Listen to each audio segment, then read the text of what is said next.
Welcome to video number 2 for Chapter 32, The Politics of Boom and Bust. Scandal rocked the Harding administration. In 1923, when Charles Forbes was caught with his hand in a money bag and resigned as head of the Veterans Bureau, he and his accomplices looted the government for over $200 million.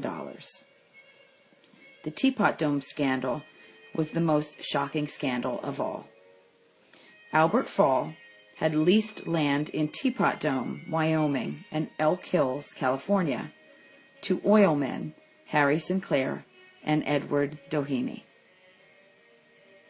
Fall had received a loan, which was actually a bribe, of $100,000 from Doheny and about 3 times that amount from Sinclair.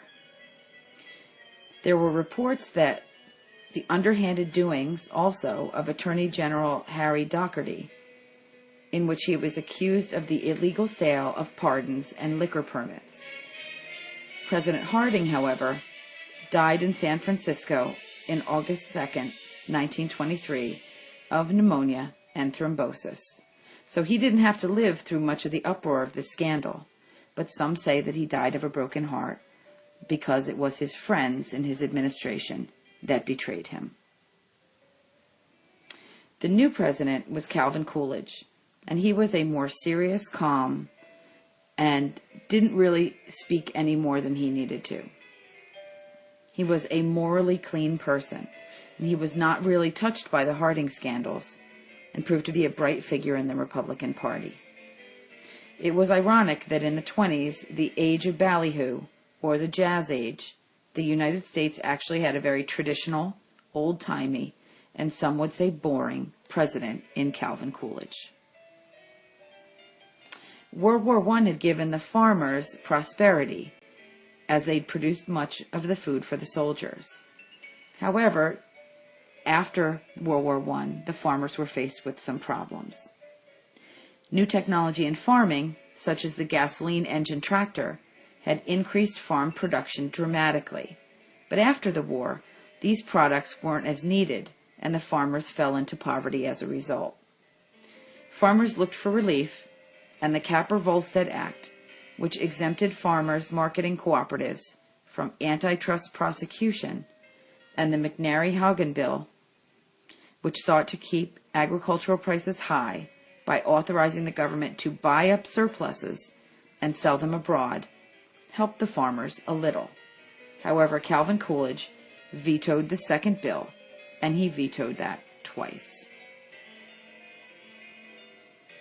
There was a 3-way race for the White House in 1924. Coolidge was chosen by the Republicans again. Democrats nominated John W. Davis after 102 ballots in Madison Square Garden. The Democrats also voted by 1 vote not to condemn the Ku Klux Klan. Senator Robert La Follette led the Progressive Party as the third-party candidate.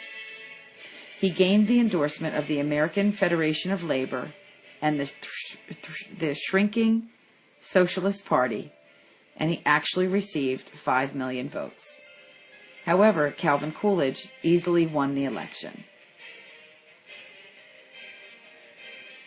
Isolationism continued to reign in the Coolidge era, as the Senate did not allow Americans to adhere to the World Court, the judicial wing of the League of Nations.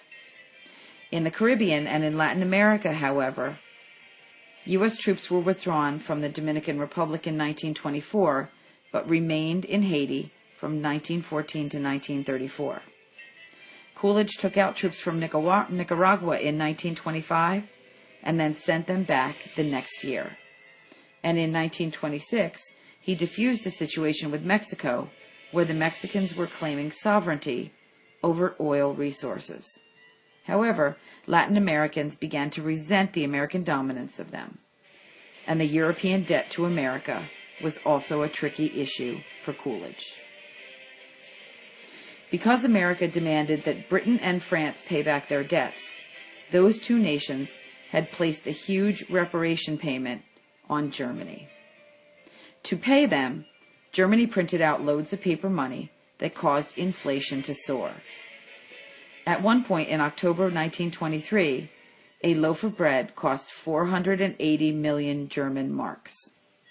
Finally, in 1924, Charles Dawes engineered the Dawes Plan, which rescheduled German reparation payments and gave the way for further American private loans to Germany. So the international financial system under the Dawes Plan can be seen here in this infographic. The United States gives billions of dollars in loans to Germany, which then Germany pays back to the Allies in the form of $2 billion in reparations payments.